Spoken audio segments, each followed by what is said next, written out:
Bom, há cerca de 3.000 anos atrás, um grupo de reconhecimento estava voltando de uma missão em Canaã. 12 homens das tribos de Israel foram então escolhidos para explorar aquela terra, a qual manava leite e mel, e que Deus havia prometido aos descendentes de Abraão cerca de uns 700 anos antes disso.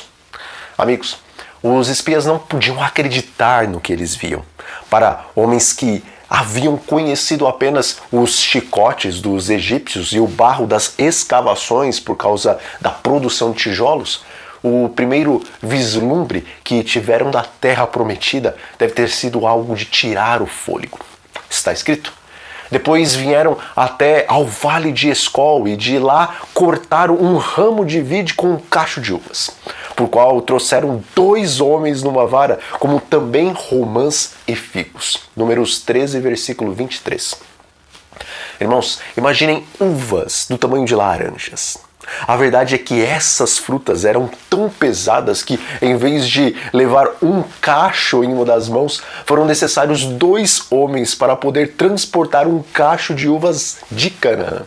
Realmente, aquela terra era rica, fértil e também exuberante, e o melhor de tudo, ela estava à disposição do povo israelita para ser possuída, pois Deus já havia prometido a terra para eles.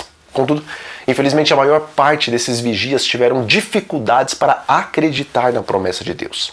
Está escrito? Caminharam e vieram a Moisés e a Arão e a toda a congregação dos filhos de Israel no deserto de Parã, a Cádiz. Deram-lhes conta a eles e a toda a congregação e mostraram-lhe o fruto da terra. Relataram a Moisés e disseram: fomos à terra a que nos enviaste, e verdadeiramente mana leite e mel. Este é o fruto dela. Números 13, versículos 26 e 27. Amigos, se os vigias parassem aqui na descrição da terra prometida, tudo estaria bem. Contudo, não foi assim que aconteceu, pois o relato bíblico nos conta que eles continuaram seu relato com as seguintes palavras: o povo, porém, que habita nessa terra é poderoso, e as cidades muito grandes e fortificadas. Também vimos ali os filhos de Anak. Números 13, versículo 28.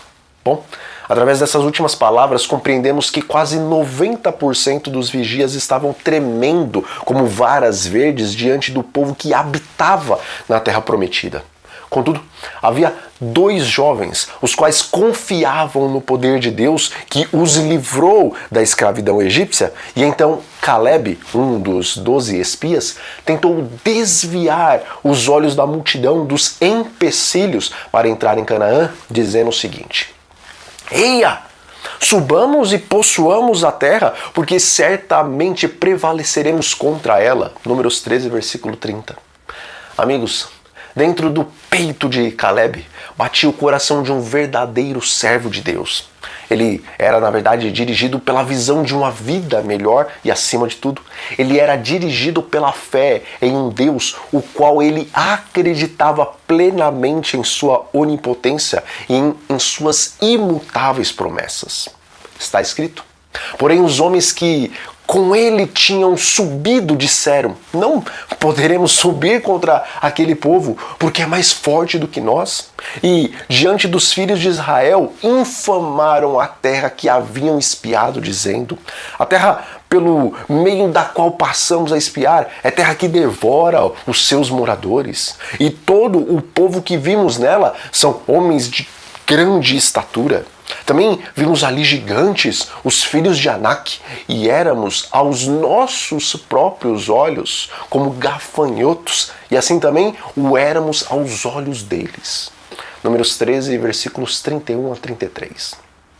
Veja, o registro do que aconteceu com os israelitas é uma triste crônica do que ocorre quando a fé do povo de Deus se desfalece. Na verdade, podemos comparar essa cena com aquelas mensagens que nós recebemos no WhatsApp, as quais mostram um garimpeiro a poucos centímetros da pepita de ouro, mas que infelizmente desiste de dar mais uma picaretada na parede de pedra. Irmãos, os libertados e recém-resgatados hebreus, em vez de colocarem a sua confiança nas promessas de Deus, o qual havia há pouco tempo aberto para eles o Mar Vermelho, enquanto engolia os exércitos de Faraó pelas suas águas. Agora eles estavam decepcionados e clamando pela falsa segurança da escravidão egípcia. E esta falta de fé, acrescentada com rebeldia, machucaram tão profundamente o coração de Deus que as suas palavras foram as seguintes: até quando me provocará este povo e até quando não crerá em mim a despeito de todos os sinais que fiz no meio dele? Porém, tão certo como eu vivo e como toda a terra se encherá da glória do Senhor, nenhum dos homens que, tendo visto a minha glória e os meus prodígios que fiz no Egito e no deserto, todavia, me puseram à prova já há 10 vezes e não obedeceram à minha voz, nenhum deles verá a terra que com juramento prometi a seus pais. Sim, nenhum daqueles que me desprezaram a verá. Números 14, versículos 11, 21 a 23. Amigos, nós estamos vivendo um antítipo daquilo que o povo judeu viveu quando estava às portas da Canaã terrestre.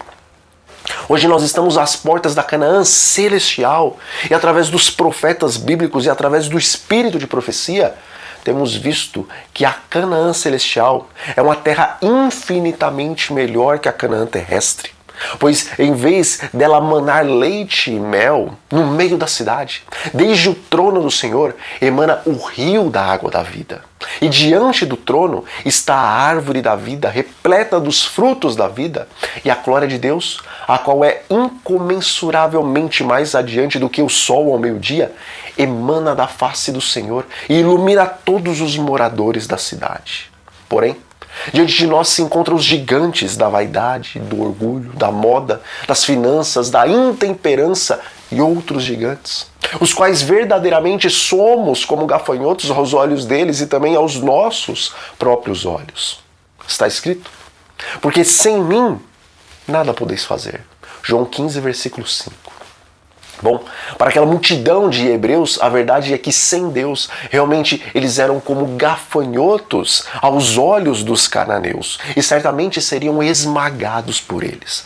Mas, se eles permanecessem confiantes no poder do Todo-Poderoso, os gigantes da terra de Canaã seriam menores do que formigas para eles, pois quem estaria à frente da batalha dos hebreus era o próprio Jeová. Da mesma forma, meus irmãos, sem o poder do Espírito Santo em nossas vidas, em nossos corações, jamais poderemos vencer os gigantes, os quais impedem que o nosso caráter seja transformado a fim de recebermos o selo do Deus vivo, pois realmente sem Cristo nada, absolutamente nada podemos fazer. Veja, por causa da incredulidade e rebeldia do povo de Deus, eles tiveram que voltar para o deserto. E não apenas peregrinaram por 40 anos naquele lugar, mas muito pior do que isso, eles não puderam entrar na terra prometida, meus amigos. Está escrito: esforcemo-nos, pois, por entrar naquele descanso, a fim de que ninguém caia, segundo o mesmo exemplo da desobediência. Hebreus 4, versículo 11. Irmãos, a Canaã celestial está bem diante de nós. Não há dúvidas de que nós estamos prestes a passar pelo Rio Jordão espiritual. Contudo, se nós queremos o descanso da terra de Canaã, antes nós temos que, com fé, enfrentarmos os gigantes, os quais nos impedem de recebermos o agente divino, o Espírito Santo, a fim de vencermos definitivamente esse grande conflito. Portanto, não venhamos a esmorecer na fé, mas marchemos com passos firmes na fé em Cristo Jesus rumo ao último e grande conflito. E tendo a certeza de que para Deus os gigantes são como minúsculos vermes. E que de forma alguma venhamos a seguir o exemplo daqueles que não apenas peregrinaram, mas também morreram no deserto. Mas que então a nossa realidade seja completamente diferente. E que em Cristo Jesus venhamos a ser a geração que, pela fé, entrará nos portais da Canaã celestial sem experimentar a morte. Bom, meus amigos, um grande abraço a todos vocês e até a próxima.